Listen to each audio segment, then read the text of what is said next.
y desarrollo para el país. Señoras y señores, quinta conferencia y última de la noche. Expositor CEO José Maraví Camargo, tema, el potencial del hidrógeno verde en el Perú. Vamos a ver su hoja de vida. Miembro del Comité Ejecutivo de H2 Perú, Asociación Peruana de Hidrógeno. Jesús Maraví también es CEO en Exergi Corporation, cuenta con experiencia internacional como consultor de inversiones en sistemas energéticos basado en Estados Unidos, Perú y México. Ex titular de maestrías en Energía y Administración Estratégica de Empresas por la Pontificia Universidad Católica del Perú. Asimismo, como máster en Innovación y Sostenibilidad por EADA, España, y cuenta con estudios superiores con certificación de Data Analysis por la Universidad de Cornell, Estados Unidos. Asimismo, en Data Speaks for Business por Higher Education Techniques por la Universidad de Harvard de Estados Unidos. Tiene 45 minutos para exposición y 15 para las preguntas. Adelante, CEO José Maraví Camargo. ¿Qué tal? Muchísimas gracias. Jesús Maraví los saluda. Mucho gusto. Permítame compartir mi pantalla para iniciar la presentación, por favor.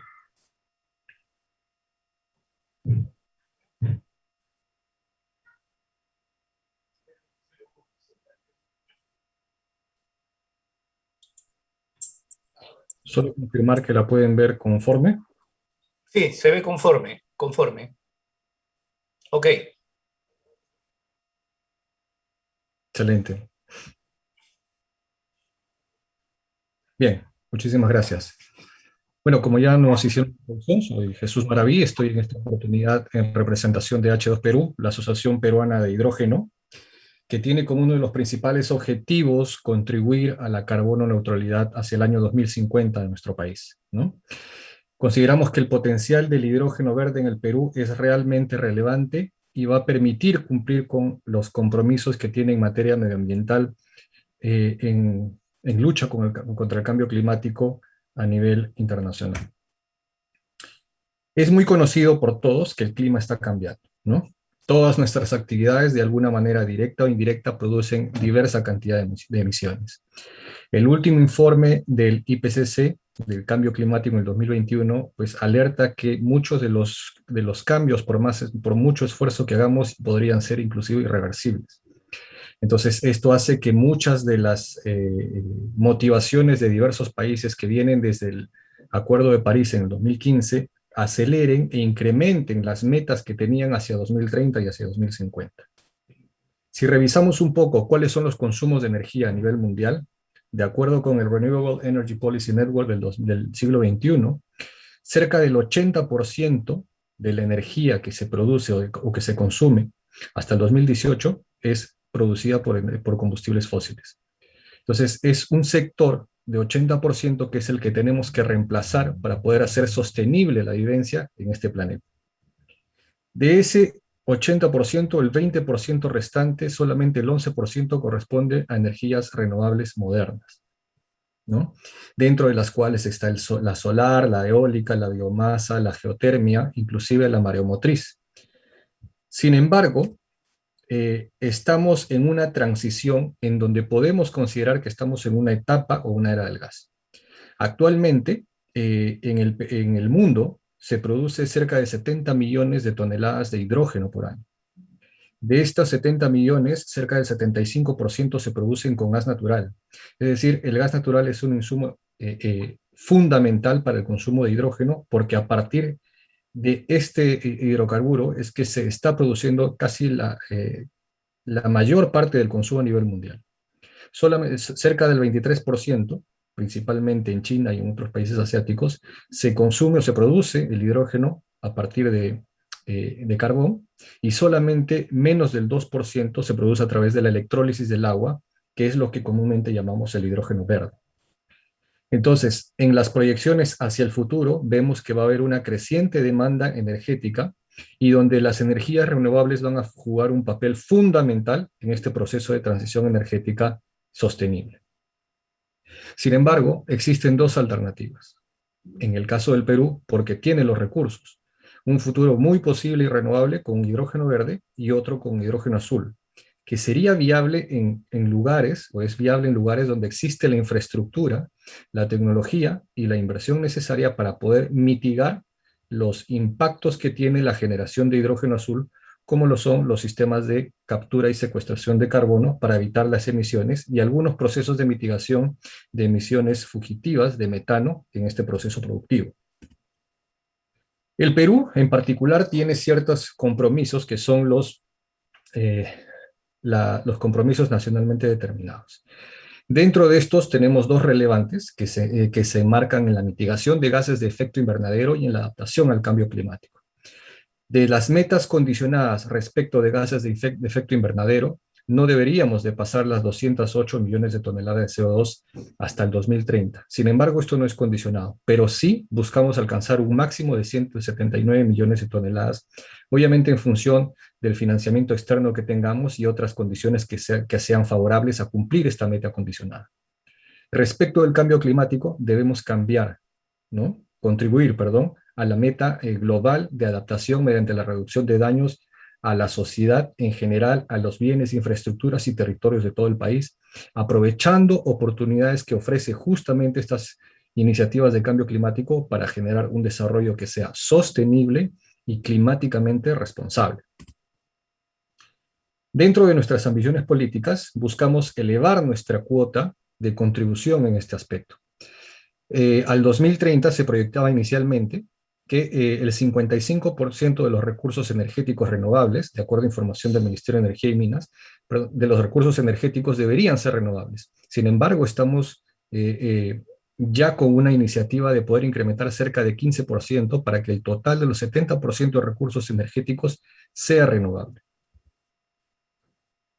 ¿Esto por qué? Porque nosotros contamos con una matriz energética que es básicamente emisora de CO2. De acuerdo al balance energético nacional del 2019, podemos observar que cerca del 60% de nuestra matriz energética se basa en el uso del gas natural, cerca de 10% solamente con hidro, 11% con líquidos de gas natural y el resto con petróleo un 8% y demás. Entonces, somos un país realmente consumidor de una gran cantidad de energía, pero que todavía en el término de energías renovables estamos muy, digamos, sumidos en la dependencia de estos combustibles fósiles que son altamente contaminantes y que de alguna manera mitigan con el uso del gas natural, que es un combustible que es mucho amigable, pero sí de alguna manera produce gases de efecto invernadero. Actualmente tenemos en temas de generación una sobreoferta de generación de energía eléctrica.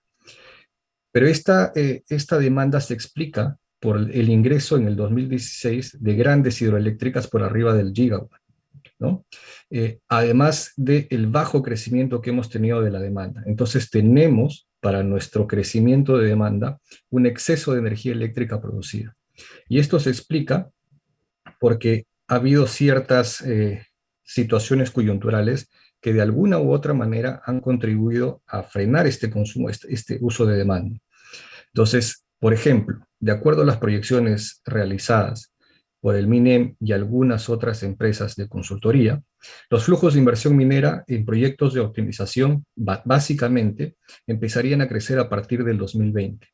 Sin embargo, en el flujo de inversión de nuevos proyectos, habría una variación, digamos, en dos puntos esenciales. Una que se dio en las elecciones generales de este año y otras que se darían, digamos, en las elecciones municipales y regionales de 2022, donde teniendo una situación clara coyuntural, empezaría a crecer estos flujos de inversión. Esto también se ve reflejado en ciertos desbalances energéticos que nosotros tenemos. El total de la demanda de energía que nosotros consumimos se concentra en el centro del Perú, siendo en el norte y el sur jugándose una suerte de exportación con líneas de transmisión, donde se satisface ciertas necesidades y se genera poca demanda de recursos renovables, habiendo determinado por fuentes oficiales que se tiene un potencial renovable enorme en materia eólica en el norte y solar en el sur. Pero esto debe contribuir y fomentar a descarbonizar ciertos procesos productivos. en general todos los que consuman combustibles fósiles y que emitan gases de efecto invernadero.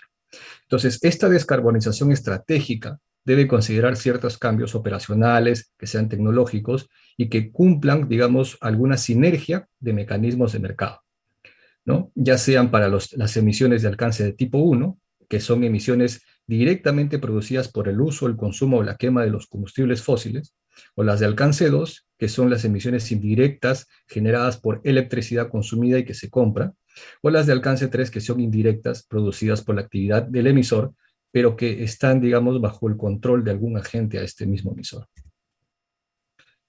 En ese papel juega una proyección preponderante el hidrógeno verde.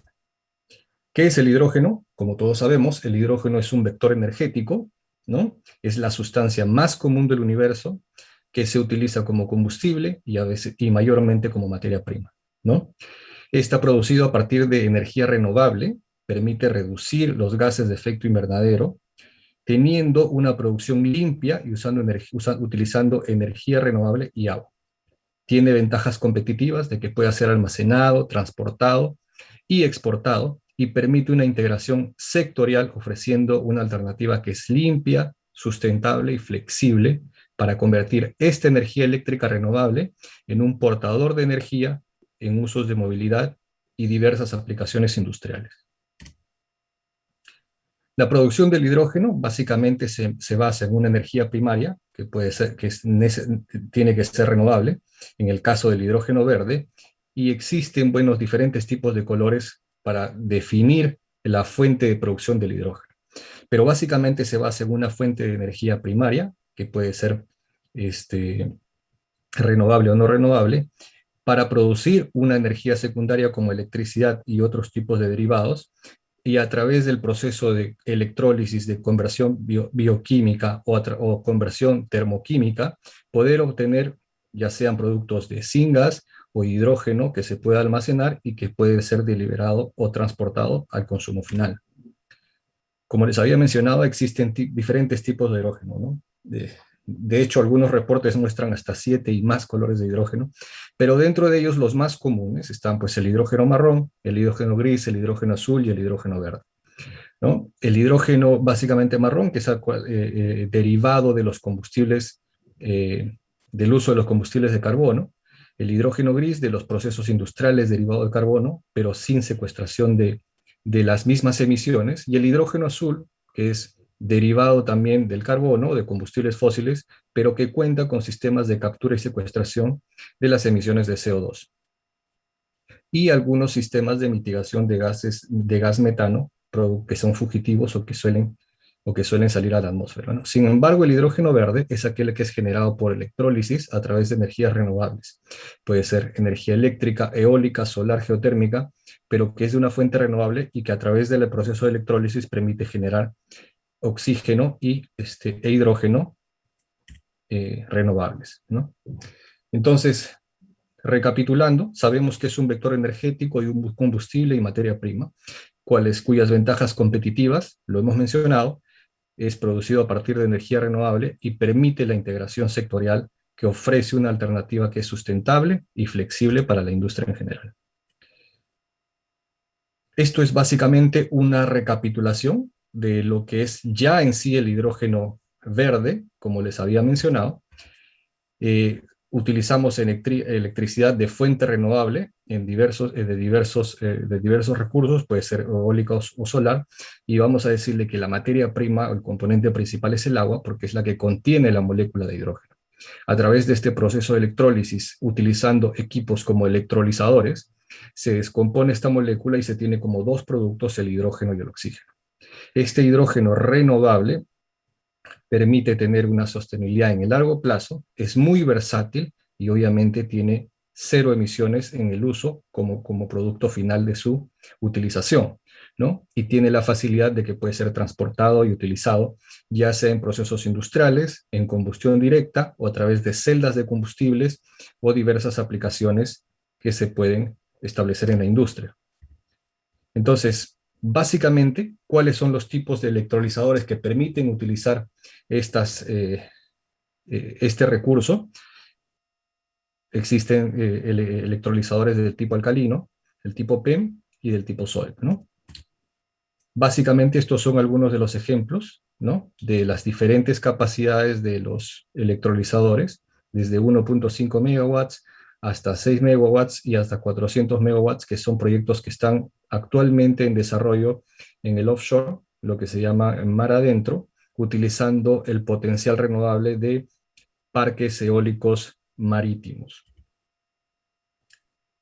En general, viéndolo de una manera macro, la cadena de valor y las aplicaciones del hidrógeno verde comprenden desde la fuente renovable y el suministro del agua que pasa por la electrólisis para poder utilizar esta tecnología que se llama Power to Gas, porque pasa de energía eléctrica que viene de ser renovable a producción de hidrógeno y oxígeno que se puede almacenar, transportar y hacer la reconversión del proceso de gas to power, que es utilizar el hidrógeno para poder generar energía o en general electrificar los sectores que son difíciles de descarbonizar y que no pueden ser totalmente electrificables, ¿no?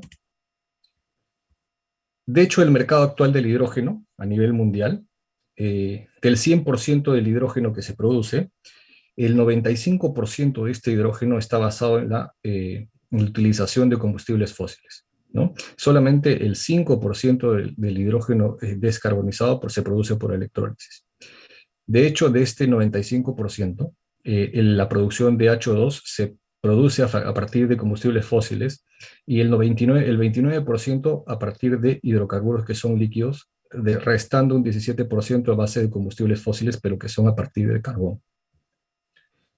De esto, del 100% del hidrógeno producido, en sus aplicaciones, el 85% se consume como amoníaco y utilizado para refinerías, en el resto de 8% en química básica y un 7% en otras aplicaciones. De este 85%, el 53% se consume en forma de amoníaco y el 32% en refinerías. Entonces, esto nos hace concluir que el amoníaco es probablemente el sector, es el más importante, el sector del amoníaco es el sector más importante consumidor de hidrógeno en el mundo, porque llega a ser de la producción total del 100% cerca del 45% del mercado que lo demanda. De los proyectos que nosotros contamos a partir de la cadena de valor, actualmente solamente hasta este año, en febrero de este año, se contabilizaban 228 proyectos a nivel global, de los que han sido públicamente anunciados. Y hay 4 hubs, digamos, globales en los que se concentra, que están en América del Norte, en el norte de Europa, en Asia y en Oceanía, ¿no? Latinoamérica, a pesar del potencial renovable que tiene, de alguna manera tiene ciertos indicios a través de países de la región que están en algunos casos avanzados, como el caso de Chile, pero que todavía tienen mucho por desarrollar en materia de estrategia, que lo vamos a ver más adelante. En general, se está tornando en este último año, en los últimos años, una carrera mundial por el tema del desarrollo de una industria energética sostenible, basado en los compromisos que tienen los países preponderantes y los países que son en vía de desarrollo a cumplir sus compromisos, los compromisos asumidos, e incrementar las metas en temas de descarbonización y apoyo al cambio climático.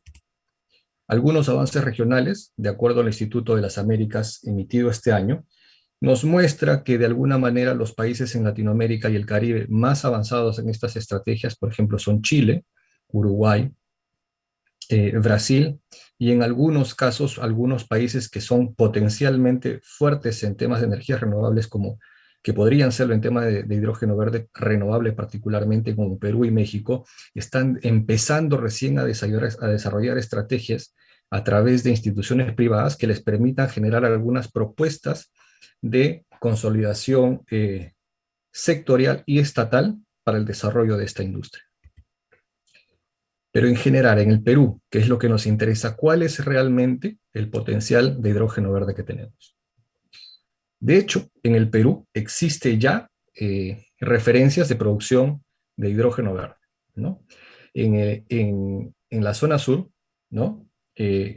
Tenemos Industrias Cachimayo, que es una filial del grupo ENAEX, que inició su proceso en 1962 y desde el 65 funciona para la producción de amoníaco a partir de producción de hidrógeno por electrólisis, ¿no? Esta producción ha sido durante muchos años realizada a través del abastecimiento de energía eléctrica de una central hidroeléctrica que tenían cerca, ¿no? Y que les permite convertirse, digamos, en uno de los precursores, y al Perú en un precursor del uso del hidrógeno verde.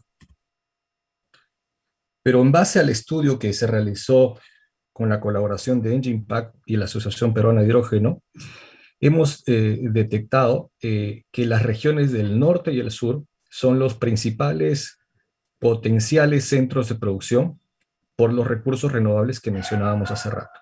En el caso del norte, en el recurso eólico, y en el caso del sur, por el recurso solar, ¿no? De alguna manera, los potenciales solares, que son el recurso predominante en la región sur, alcanzan los 5.6 kWh por metro cuadrado, sobre todo en Arequipa, y teniendo también como referencias de algunos departamentos con mejor radiación como Tacna, Moquegua, Puno, ¿no? En el potencial eólico, ¿no? Los recursos alcanzan casi 5 megawatts por metro cuadrado en la zona de Piura, teniendo un potencial eólico relevante también en Arequipa y en Ica, ¿no? Pero como un factor importante para la determinación de la puntuación, digamos, en la metodología utilizada, es el precio de electricidad, ¿no? El precio de la electricidad tiene que ser competitivo para que pueda ser, porque es uno de los inputs importantes en el costo, en el cálculo del costo del valor nivelado del costo del hidrógeno, valga la redundancia, ¿no? Renovable. Sin embargo, nosotros, como habíamos mencionado, tenemos otras fuentes de recursos, como las del gas natural, en las cuales nosotros actualmente, probadas, tenemos como cerca de 10 trillones de pies cúbicos de reservas, y con unas posibles que triplican, ¿no? Esta cantidad ya comprobada.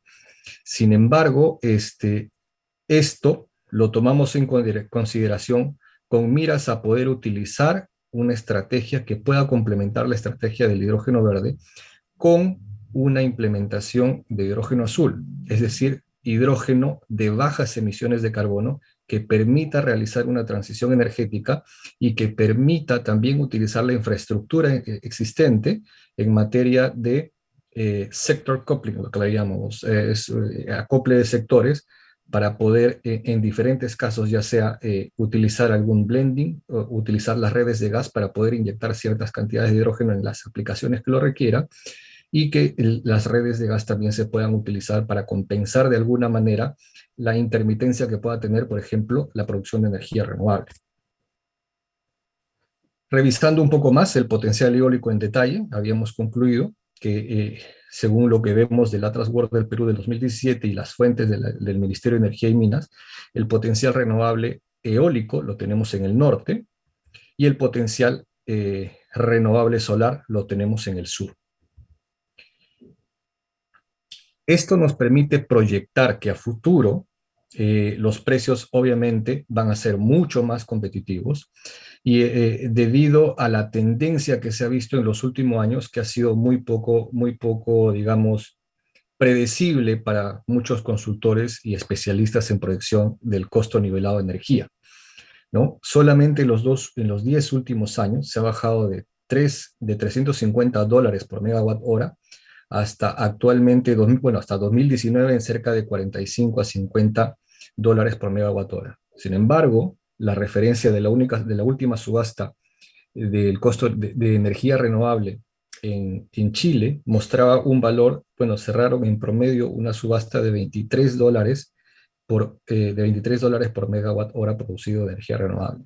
Entonces, esta tendencia se muestra que estos precios históricos tienden a ser rebatidos con el tiempo, como general, como costo nivelado de energía como general, y en cada una de las aplicaciones, sea solar, eólica, offshore o onshore, tienden a la baja por la masificación de la producción, y esto es un input importante para poder tener hidrógeno renovable de bajo costo que lo permita masificar e industrializarlo.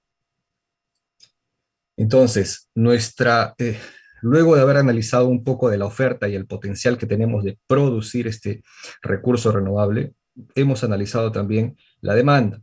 Entonces, las regiones que potencialmente son significativas en términos de demanda son las regiones centro y sur, por elementos que consideramos son críticos para evaluar su potencialidad de demanda, ¿no? Una es el consumo de energía, otro es su aporte al Producto Bruto Interno, y el potencial, el potencial que tienen del uso industrial del hidrógeno, ¿no? Esto les permite tener una puntuación considerable, en donde en el centro el consumo de energía básicamente llega a cerca de ser casi 300 terawatts hora, ¿no? Básicamente están como combustibles líquidos, GLP y algunas otras aplicaciones también que se basan en gas natural, ¿no? El centro, específicamente Lima, concentra cerca del 38% del consumo nacional de energía. Entonces, realmente es un actor relevante y esta es una de las razones por las cuales es, es la región que mayormente demanda mayor cantidad de energía, ¿no? Y respecto del PBI nacional, obviamente también se da con un porcentaje de cerca del 47% respecto al PBI nacional, que es la capital, porque somos un país que de alguna manera está centralizado en el potencial industrial que se tiene en Lima y sus alrededores, ¿no? Obviamente, en el potencial respecto del uso del hidrógeno verde, la región sur lidera este indicador de desempeño con un valor cerca del 55%. ¿Por qué? Porque en Moquegua y Arequipa en general están primando las industrias manufactureras y la minería, que son las principales actividades económicas que priman en estos departamentos, valga la redundancia. Es así que nosotros tomamos un caso emblemático, ¿no? Que escenifique o clarifique cuál sería el aporte de la implementación de una industria de hidrógeno verde en el sector a nivel nacional. Y como todos sabemos, el país es también un país minero y donde la minería es un motor de crecimiento. ¿Por qué razones? Porque los indicadores lo dicen, ¿no? Solamente la minería aporta cerca del 9% del Producto Bruto Interno a nivel nacional. El 59% de nuestras exportaciones corresponden a este sector y el 15% de la inversión privada solamente hasta el 2019 le corresponde también a la minería. Entonces, hay cerca del 19% de recaudación de impuestos, que son un elemento fundamental para el desarrollo económico del país, y en materia de empleabilidad, cerca de 1.5 millones de empleos directos e indirectos que son inducidos a través del crecimiento y la propulsión de la minería en general en la industria nacional. Entonces, esto nos da un futuro alentador, ¿no? Por ejemplo, para los proyectos de construcción que se tienen en el sector minero, se estima que van a darse cerca de 56 billones de dólares en 46 proyectos que pueden ser, que son proyecciones y en 17 regiones, ¿no? De esos son 36 Greenfield y 10 Brownfield, entendiéndose que son Greenfield los que son, digamos, en sectores donde no existe nada y donde se inicia una construcción, y los Brownfield donde existe infraestructura, que es un poco más difícil de abatir por las existencialidades que se dan previas al inicio de este tipo de aplicaciones, ¿no?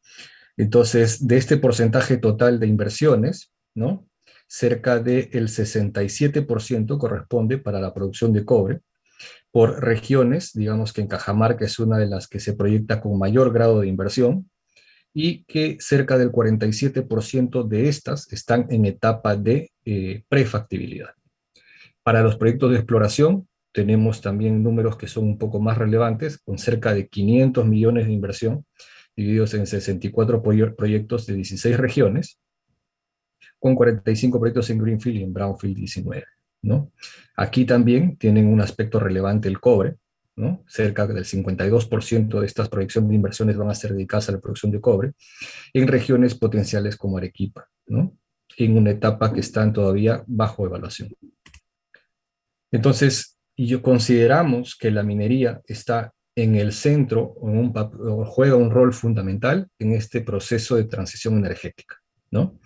La industria minera, como sabemos, es uno de los mayores emisores de CO2 que se sustentan básicamente en el consumo que tienen de diésel, ¿no? Sin embargo, la minería es quien proporciona los metales necesarios para producir justamente los efectos deseados de esta transición energética. Entonces, uno de los elementos principales, como lo hemos visto en la lámina anterior, es el cobre, ¿no?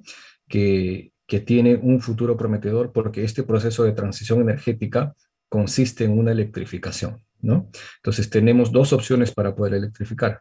Es a través de cobre, porque se van a utilizar metales y requiere de este recurso, y en algunos casos de otras aplicaciones el litio, en las cuales también eh, tenemos potencial de producción de litio en el aspecto minero.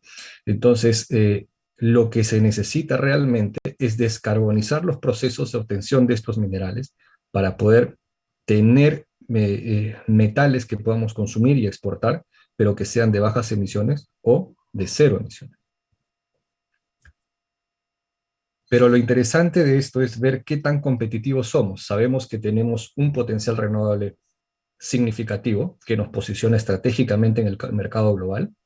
Sabemos que tenemos las condiciones necesarias en el norte y el sur para producir el recurso renovable que nosotros estamos buscando, que nos permita generar una nueva industria energética sostenible, pero veamos qué tan competitivos podemos ser en precios, ¿no? Entonces, el Perú actualmente tiene un potencial muy bueno para desarrollar el hidrógeno verde, porque tenemos la oferta, pero tenemos capacidad para producir la oferta y tenemos la capacidad de demanda. Entonces, se tomaron tres escenarios, uno al 2030, uno al 2040 y uno al 2050, en donde se estima que el costo nivelado de producción de hidrógeno para el 2030 se concentra en tres hubs, en el norte, en el centro y el sur, en donde se alcanzan valores de cerca de 2.51 a 5.23 dólares por kilogramo de hidrógeno producido, ¿no? Y así, a medida que se va masificando e industrializando y reduciendo el costo de energía eléctrica, se incrementa el uso de tecnología y se reduce el costo de el desarrollo tecnológico y el costo de la producción de electrolizadores para la producción de hidrógeno, es que cada escenario de proyección se reduce el costo nivelado de hidrógeno, para llegar hasta el 2050 en valores objetivos que son muy por mucho encima competitivos de los que se proyectan en otros países, pudiendo tener hidrógeno verde cerca de 1.3 dólares a 1.61 dólares por kilogramo de hidrógeno producido. De esto podemos concluir que el fomento de esta industria y de este potencial renovable en hidrógeno contribuye y está alineado con los objetivos de desarrollo sostenible. Nosotros fomentamos mucho y estamos alineados con 7 de los objetivos de desarrollo sostenible, ya sea en energía, en trabajo decente, industria, innovación, comunidades sostenibles, producción, consumo, contribución con el cambio climático y alianzas para lograr estos objetivos, ¿no? Entonces, es así que esta es la misión de la Asociación Peruana de Hidrógeno, en la cual formamos parte empresas del sector minero y el del sector energético, que se crea en el febrero de 2021 para representar este ecosistema, impulsar una industria energética nueva que sea sostenible y que permita cumplir con los objetivos o compromisos que tiene el Perú en materia de descarbonización. ¿Quiénes somos? Como lo mencionamos, somos una asociación sin fines de lucro que cuenta con un consejo directivo, fundadores, socios estratégicos como empresas consultoras y socios corporativos que se reúnen en los distintos sectores de la cadena de valor para fomentar el uso de la creación de esta industria de desarrollo energético sostenible. Pero no solamente hemos tenido un alcance nacional, sino también internacional, en la cual contamos con socios o aliados, como la Asociación Chilena de Hidrógeno, la Asociación Colombiana de Hidrógeno, la Asociación Mexicana, la Asociación Latinoamericana, prensa, inclusive ya en la academia tenemos convenios firmados para poder potenciar el desarrollo o la creación de esta industria del hidrógeno verde, como por ejemplo con la Pontificia Universidad Católica. Nuestras misiones y actividades para este 2021 básicamente se centran en educar e informar sobre el hidrógeno verde a través de ciclos de capacitación que inician en el mes de noviembre, alianzas y conferencias, ¿no?, que van a permitir también dar a conocer las potencialidades que tiene el Perú para crear una nueva industria energética, que sea sostenible, proponer y articular estrategias a nivel nacional y regional a través de estudios de diagnóstico, propuestas de hoja de ruta que pretendemos tener ya en el corto plazo para hacérselas llegar a las autoridades correspondientes, y fomentar a través de la academia y la integración con Estado, industria, academia, valga la redundancia, investigación y desarrollo, ¿no? Publicaciones y marcos operativos para pilotos que puedan acceder a ciertos financiamientos que los hagan viables, así como ecosistemas y representatividad, porque generamos un espacio de interacción entre esta sinergia del sector público, privado y académico, ¿no? Consideramos y estamos seguros que somos el gremio referente que tiene representatividad ante las autoridades y que se sustenta en el valor de los entregables y el trabajo en equipo que se desarrollan en nuestros comités, como son el Comité de Estrategia y Regulación, Técnico de Desarrollo y Comunicación y Alianzas. Nuestra visión de largo plazo es obviamente que las energías renovables sobre todo las solar y eólica, van a seguir reduciendo su costo de producción de electricidad, lo que va a incrementar la competitividad de la producción del hidrógeno verde como vector energético, ¿no? Desde la producción a gran escala, para negocios que sean locales y multidisciplinarios, transporte de esta energía a lugares a nivel local y a nivel internacional, y cumplir con abastecer de una oferta de hidrógeno verde que sea multipropósito para los distintos sectores que existen de demanda, teniendo pues una industria que es energéticamente intensiva, ¿no? De todas estas evoluciones, de todos estos resultados y todas estas reuniones de trabajo intensas a lo largo del año, hemos podido llegar a ciertas conclusiones y en base a esas conclusiones realizar ciertas recomendaciones como asociación, como gremio corporativo, como gremio transversal en general a la sociedad, porque pretendemos llegar al Estado, a la industria y la academia, ¿no? Dentro de las recomendaciones, consideramos que se debe definir una estrategia nacional que cuente con políticas públicas para promoción del hidrógeno verde en el país, pero que estén basadas en resultados de estudios que sean relevantes sobre el potencial de estos desarrollos, ¿no? Pero que estén alineadas con una política de emisiones que permitan cumplir con los compromisos que tiene el Perú en materia de cambio climático, incluyendo pues el hidrógeno verde como uno de los ejes principales para el cumplimiento de las mismas, ¿no? Establecer también marcos regulatorios y los respectivos incentivos económicos, ya sean tributarios, mecanismos de certificación de hidrógeno verde o incentivos de cambio de combustible hacia este tipo de aplicaciones que estén focalizados en generar una mayor demanda potencial de un combustible que tiene cero emisiones. Así como también establecer el marco regulatorio técnico que promueva el uso del hidrógeno verde, que se permita establecer cuál es la normativa para la producción, instalación, transporte, distribución, en general la cobertura de la demanda existente, y generar un know-how interno que permita extrapolar este conocimiento a una industria de generación para la exportación de este combustible, porque el Perú tiene el potencial para lograrlo. Así como realizar diferentes estudios, como lo mencionábamos antes, pero que ya sustenten políticas, regulaciones, normativas y los incentivos, ya sean económicos, en el ámbito público, privado, ambiental, socioeconómico, que traigan beneficios, ¿no? Beneficios ya comprobados en distintos países en tema de mitigación de cambio climático, de diversificación económica, de desarrollo social y también de innovación, ¿no? Todas estas ideas, todas estas recomendaciones y conclusiones en las cuales hemos basado estas recomendaciones apuntan pues a que el Perú pueda cumplir con sus metas en tema de mitigación en apoyo, perdón, al compromiso que tiene en reducción de emisiones, y podamos alcanzar la carbono neutralidad hacia el año 2050. Muchísimas gracias por su atención y atento a todas las preguntas que puedan surgir de la presentación. Sí, muchísimas gracias, CEO Jesús Maraví Camargo, por su disertación muy clara, sucinta y especialmente didáctica para todos los ingenieros y público en general. Vamos a pasar a la estación de preguntas. Acá tenemos una. José M. Regalado Nación. ¿Es posible la captura del H2 atmosférico presente en el ácido sulfúrico H2SO4 de las lluvias ácidas?